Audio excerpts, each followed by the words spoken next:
Shabbat Shalom.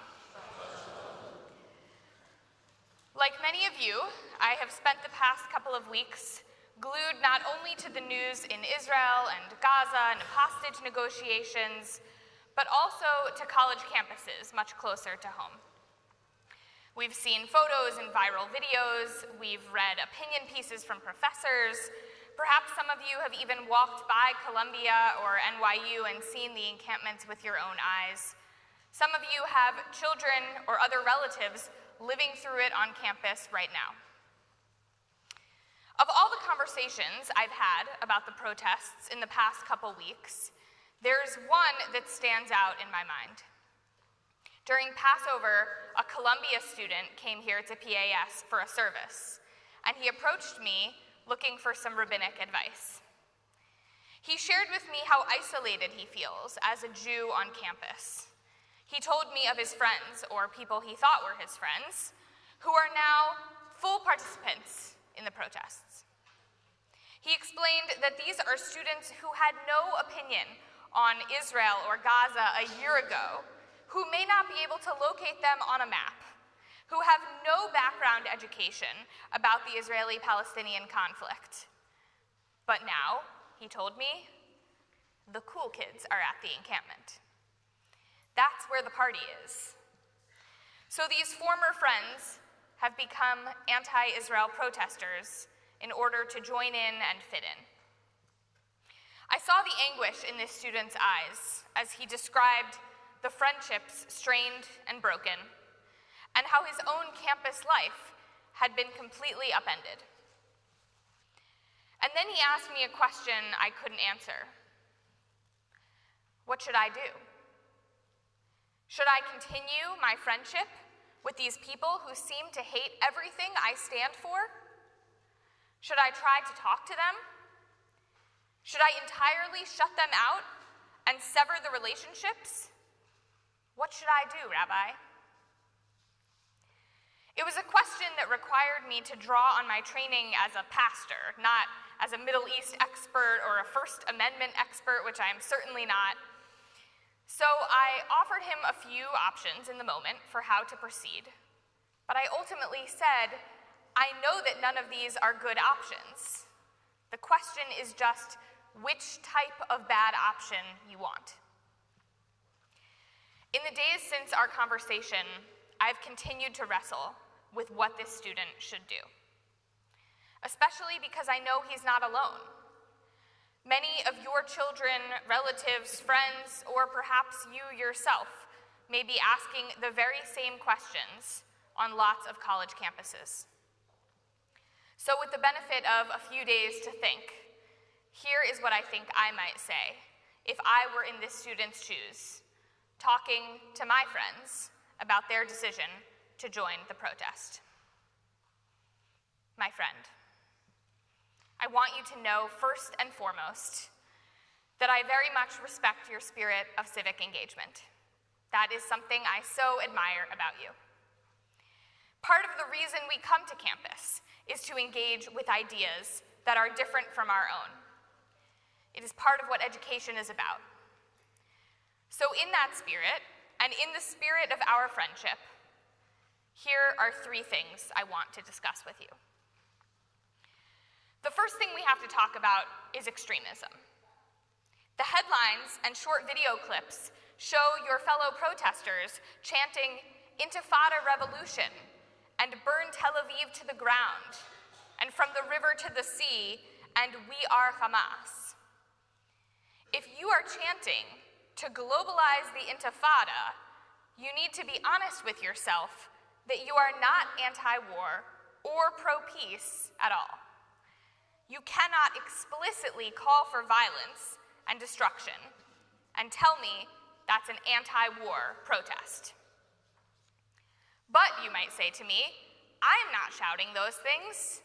In fact, most of us are not using that language ourselves. I know.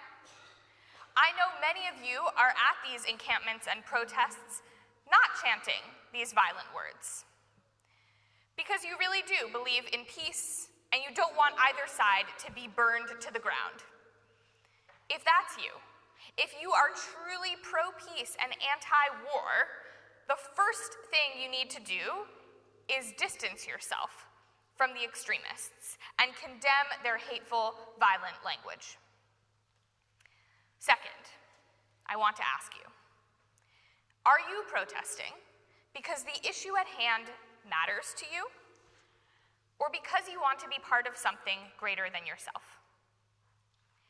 I understand wanting to be part of something greater than yourself. That's a big part of what I find so compelling about Judaism and our tradition and community. And when I see tents in your encampments with signs for study groups, peer counseling, music making, and food sharing, I can see why that is so compelling too. But that longing to be part of something does not excuse you from knowing the facts about what you're becoming part of. Imagine how much more satisfaction and meaning you could derive from a cause greater than yourself if you really educated yourself, knew all the facts, examined it from every perspective and angle, and decided for yourself what you believe and what causes are most important to you. No doubt it is the harder path, but it is also the most rewarding. You may be with me up to this point. You've distanced yourself from the extremists, and you're going to these protests because you're educated on the issue and agree with the group you're protesting alongside. But I need to say one more thing. Many of the media headlines have been referring to your protests as anti-war protests. That word anti-war evokes Vietnam protests. In fact, some of the articles written on today's protests include photos from the late 60s of college students on those very same campuses protesting a different war that they felt was unjust. You see those side-by-side images, and you might think, this is your generation's Vietnam. This is your generation's time to wake the rest of society up to the value of peace. What I need to tell you is, this is not Vietnam. Israel wants peace. Israel did not want this war. Israel did not start this war. Hamas, on the other hand, is funded by Iran, who is not only an enemy of Israel, but also of the United States. And if you had to pick a side, Israel or Hamas, that is more pro-Palestinian, counterintuitively, it's actually Israel. I will admit, not every Israeli and not every Israeli leader has the best interests of innocent Palestinians at heart. But the best path forward for Palestinians in Gaza is getting rid of Hamas, both in terms of achieving peace and in terms of achieving statehood. If you are anti-war, you are anti-Hamas. And if you are pro-Palestinian, you are anti-Hamas. My friend, if you will indulge me once more, allow me to share a word of Torah. The Parsha we read today transports us to Yom Kippur and the observance of the scapegoat. 2 goats would be brought before God.